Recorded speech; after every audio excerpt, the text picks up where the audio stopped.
Someone recently asked us why we don't like the new ballroom being built in the White House. We have many reasons, but a huge one of them is that it is a symbol of negligence and poor priority setting. It is a monument to the steps that this administration is taking to enrich itself while ignoring the roots of our nation.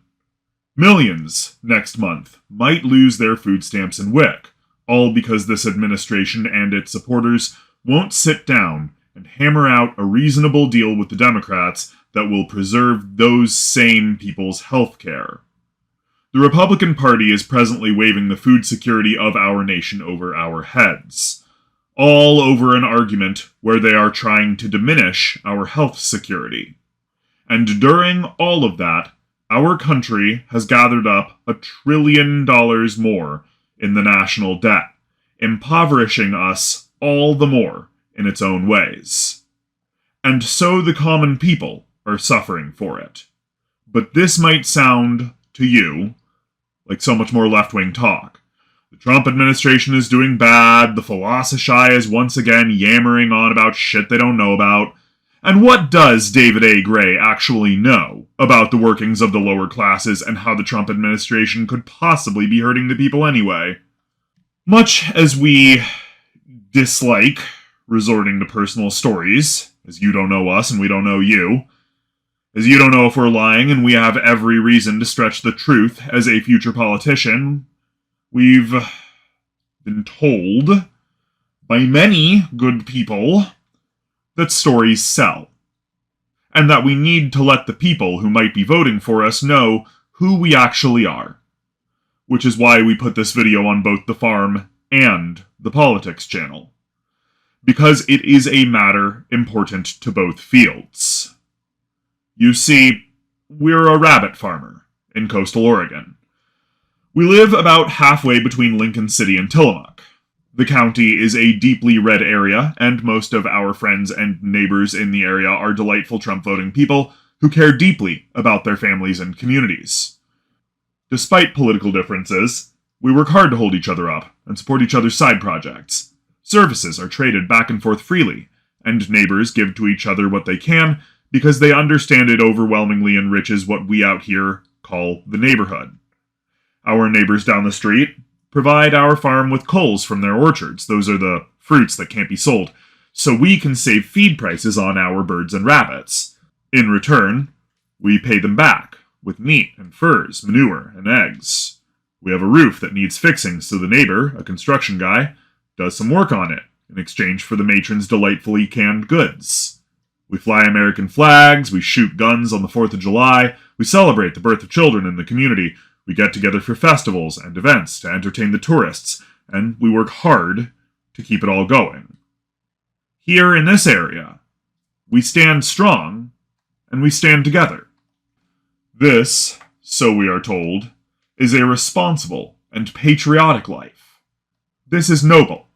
This is the American dream. This is part of what makes us the greatest country in the world. We live humble but hard-working lives that nobody can look down upon, because we're the ones that feed them. We maintain this country. America is an agrarian nation, no matter what the city folks like to tell themselves to sleep better at night. And we're proud to be in the country, helping to maintain our fair republic by feeding people within it. But it's not a very economically fruitful life right now. We're all poor out here. We're all on food stamps, and some of us are on SSI and disability. We all struggle to feed ourselves well-rounded diets and keep the lights on. Life on the farm is hard and sometimes painful, and on rare occasions, you can get seriously injured. Last year, we actually broke our spine in a crash on the way to get feed for the rabbits, because the roads were slick and the maintenance around here is poor. Life, in general, is tough out here, where there aren't many resources, and over 60% of the American farming class is over the age of 50. It's an aging demographic that needs the support to maintain productivity for the rest of America. Money is tight, and gas is expensive, so we need to make trips to town sparingly. Distances are far away from civilization, so we need to make the most of our connections online and pull people in from surrounding counties because we're starting to run out of clientele close by. And food costs are still expensive for everyone, especially out in the country, where there aren't many choices to keep the local businesses competitive. And this government shutdown is absolutely risking it all, because those food stamps are about to end. And if they don't, Trump gets his way, and that medical care we need in case we break our spine again might go away instead. So we eat, or we get medical care. The government gets to choose? We don't even get to choose for ourselves? We're working hard out here, doing what the Republican Party is saying we're supposed to, being a responsible, dutiful American and doing our best, paying our taxes, going around trying to make a life for ourselves with hard work, pulling ourselves up by our bootstraps. Why do we have to answer for that when the Republicans are ostensibly supposed to be the primary political supporters of the farmer class? But once again, this is just a story. You can choose to believe it or you can choose not to. Our existence as a rabbit farmer, however, as you can see from our farm channels and commercials that appear on our other channels, is confirmed. That much is not up for debate. We are part of the farming class. So let's break it down in strict facts and numbers for you. Because we can all agree that a government shutdown and rising national debt is just bad for the economy, right? Well, let's talk about how that affects small rural farmers like us. You see, it's bad enough when you're an egg farmer or a generic pork farmer in the country, because you have to jockey with local markets who will always upcharge the product you sell them to exorbitant levels because, again, they don't have competition out in the rural areas. And that really just takes off of your bottom line. So we have to convince people via signs and internet ad campaigns to come out of their way to our gorgeous rural locale in order to buy higher quality, usually more expensive goods. But we're a rabbit farmer, and rabbit is a specialty market.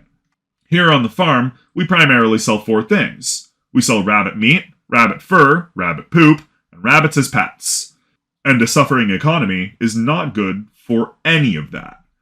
Rabbit meat is a specialty meat, and while our meat prices are indeed quite competitive by the pound with beef and chicken, it requires people to go well out of their way to get it, artificially inflating the price for the customer because of travel. In a poor economy, the average consumer doesn't have the money to humor that sort of trip, so will instead go to their local supermarket to get poorly treated hormone-pumped factory farmed chicken and pork instead to save money. This both denies us, the farmer, a customer base, and makes our country less healthy. We thought that the Trump administration wanted America to get healthy again, but our lean, organic, farm-raised rabbits are getting pushed aside for unhealthy, stressed, hormone-pumped factory meat and making our nation sick as a result. Similarly, untreated rabbit furs are a market for a specialty hobby, tanning. The fur is very high quality, and our rabbits are humanely slaughtered to ensure that they feel no pain upon death. Except for the head and feet, you'll get the entire pelt of good size and be able to use it for everything from blankets and clothing to parchment and bookbinding purposes. Unfortunately, this sort of hobby is something people only practice when they have the money and time to do so. In a struggling economy, people do not have the time, energy, resources, or attention to dedicate themselves to specialty crafts like tanning, bookbinding, sewing, and quilting with natural animal products. And so, that portion of our industry falls also to the wayside. But what about manure, you ask? Most of the large-scale farming industry in America is fairly insular about that. The factory farms in the city wash all of their animal waste into giant tanks that they take out to the mega farmers in the country who spray it over huge fields of corn, wheat, and oats for fertilizer. This means that small farmers like us have to aim our manure, once again, at smaller consumers, normally city folk from the suburbs. Rabbit poop is basically the best natural fertilizer you can get your hands on, over 2% nitrogen by volume. In the business, it's often called gardener's gold. It's dry and easy to transport, and you can put it right on your garden without having to age it. But in the failing market that the Trump administration is leading us into, housing is too expensive for the average person to humor a garden, instead being pushed into inner-city low-rise apartments and townhomes that leave no room for planting space, often without even a balcony or dog run. And even if they had the land for it, the constant hustle and bustle of this late-stage capitalist nightmare we all live in leaves them with little time to focus on the finer things of life, like growing a really nice garden and experiencing the literal fruits of your labor. That side of our business, of course, falls on its head. And so we're left with selling live rabbits. You'd think that would be easy. The things practically sell themselves, especially if you can put them in the hand of a child right next to their parent. The mom or dad will just hear, "Oh my god, can we have a rabbit? Can we have a rabbit? Can we have a rabbit?" for the next month. But rabbits don't really die that fast, and it's not difficult to make a few more if you have at least a pair of them. Moreover, the internet is full of anti-farmer sites full of rabbit breeders that will gleefully kick us out of their group the moment they find out that we aren't some bippy Karen in a gated community in Beaverton. Some groups outright ban farmers in their rules sections because they feel that farming is, for some reason, an immoral occupation that is hurting the rest of society. So we don't really get that many repeat customers, and our business requires us to journey, virtually speaking, greater and greater distances to find new clients on a regular basis. Gas is more expensive, people have less time to travel, and now, of course, more people are living in apartments that don't allow pets. The bad economy that is blossoming under Trump and his administration's greedy eyes has facilitated a housing crisis that is cutting in on our bottom line. Because people can't afford places to live that allow pets, we can't sell pet rabbits. So don't come at us and tell us, "Oh, that's just lefty shit. You have Trump derangement syndrome." This is a very real systemic problem facing the mostly right-leaning farming class of America, the founding class of our nation, and once upon a time, a hallowed occupation everyone in our nation sort of just understood was necessary to keep this fair republic going. Last time we checked, Trump said that he would help farmers, but he hasn't. He's holding our nation hostage, arguing with the Democrats about whether or not they will let him destroy our food security or destroy our health care. Meanwhile, while this is all playing out, he made a promise that he would not touch the East Wing, that the new ballroom would not even be touching the old building, that it would be a separate building entirely. And here we are, seeing him annihilating historical architecture so that he can entertain wealthy businessmen who want to run the nation like a business. Like a business! We assume some people here have worked in retail, or food service, or tech support, perhaps? We've seen how Walmart treats their employees. We've watched Amazon force their delivery drivers to pee in bottles to meet their quota or be fired. If our country is allowed to be run like a business, getting off work won't be getting off work anymore, and our government will treat you like a Walmart employee even after you go home. If you can afford to have a home, instead of living in a company town. And what happens to the farmers in such a world? Nobody will have the money for specialty foods, specialty hobbies, specialty skills, or doting on pets. Life will be working. The government will be run, after all, like a business. Think about that for even half a moment, and you'll realize that such a world would be a living hell, an absolute waking, walking nightmare. If you think the political elites don't care about you now, wait until they're the CEOs of your everyday life. And we're sorry to say, what happens if the farmers go? What happens if the farmers just stop giving you our produce? What happens if the farmers realize just how bad both parties are treating them and decide they're going to do it for themselves and keep all this food nobody appreciates them making? You want to starve? What, you're going to take the food from the over-armed, hyper-territorial farming class of the American rural territory? Yeah, good luck with that. Who's gonna feed that army you're coming out here with? The elites up top are so busy staging armed conflicts in the cities that they don't realize that even that is fueled by the farmers. You live off the work of the farming class. And Trump ruining this nation with policies that overwhelmingly hurt the common people and enriching his billionaire business mogul allies is impoverishing this class.